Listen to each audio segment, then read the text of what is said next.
my name is Louise Beebe. I'm the Young Adult Teen Services Assistant Manager, and I am going to read a poem out of A Light in the Attic, Poems and Drawings by Shel Silverstein.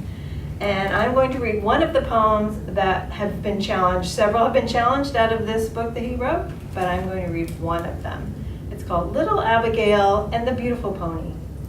There was a girl named Abigail who was taking a drive through the country with her parents when she spied a beautiful, sad-eyed, gray and white pony.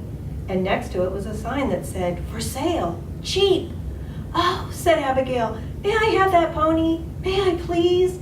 And her parents said, "No, you may not." And Abigail said, "But I must have that pony."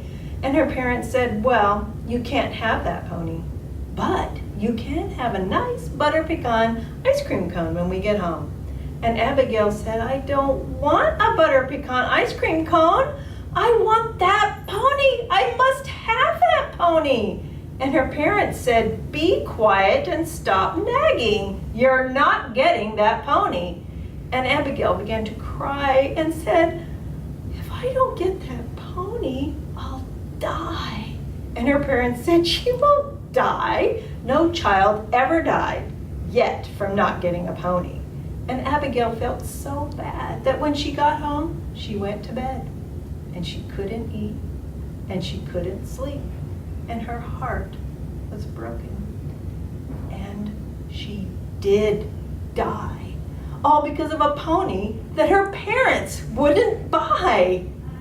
This is a good story to read to your folks when they won't buy you something you want. That's Little Abigail and the Beautiful Pony from A Light in the Attic by Shel Silverstein. I'm Susan Deo, and I work in the circulation department at Peninsula Center. And the book I'm going to read from is A Wrinkle in Time. And I wanted to share with you that I'm glad that my middle school did not ban this book, because this was one of the books I read that made me fall in love with reading. And this copy of the book we picked up when we went to the opening of the play A Wrinkle in Time, and the author, Madeline L'Engle, was at the play. So she signed this copy of the book, and my daughters have well used it, so you can see it's a well-used book. This is the story of Meg Murray, who, with the help of Mrs. Whatsit, Mrs. Who, and Mrs. Which, is able to travel through space and time with a tesser, kind of like the other version of Harry Potter's apparating to other places. And she's able to save her father and her younger brother, Charles Wallace, who is a genius, from a monster brain.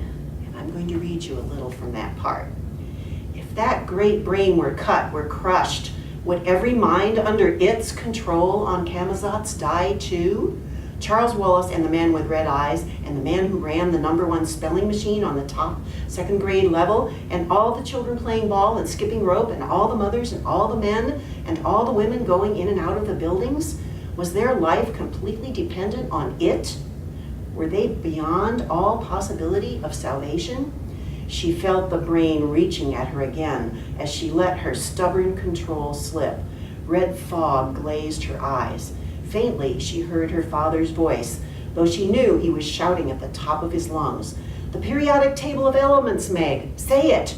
A picture flashed in front of her mind of winter evenings spent sitting before the open fire and studying with her father. "Hydrogen, helium," she started obediently. "Keep them in their proper atomic order. What next?" She knew it, yes. Lithium, beryllium, boron, carbon, nitrogen, oxygen, fluorine. She shouted the words at her father, turned away from it. "Neon, sodium, magnesium, aluminum, silicon, phosphorus." "Too rhythmical," her father shouted. "What's the square root of 5? For a moment she was able to concentrate. "Rack your brains yourself, Meg. Don't let it rack them. The square root of 5 is 2.236, she cried triumphantly, because 2.236 times 2.236 equals 5. "What's the square root of 7? "The square root of 7 is," she broke off. She wasn't holding out. It was getting at her, and she couldn't concentrate, not even on math. And soon she too would be absorbed by it. She would be in it. "Tesser, sir," she heard Calvin's voice through the red darkness. "Tesser!" She felt her father grab her by the wrist. There was a terrible jerk that seemed to break every bone in her body.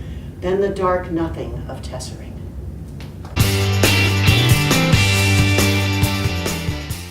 Hi again, everybody. I also chose a picture book that I wanted to share a little of with you.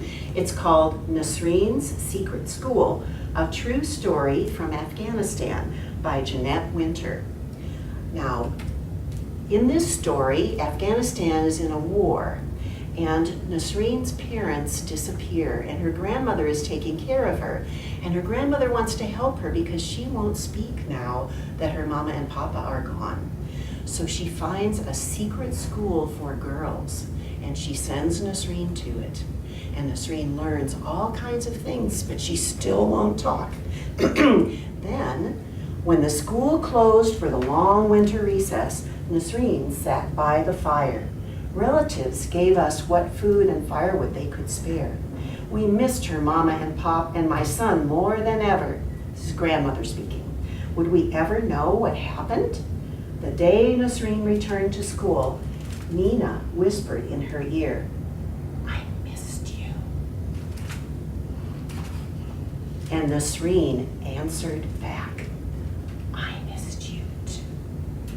With those words, her first since her mama went searching, Nasreen opened her heart to Nina, and she smiled for the first time since her papa had been taken away.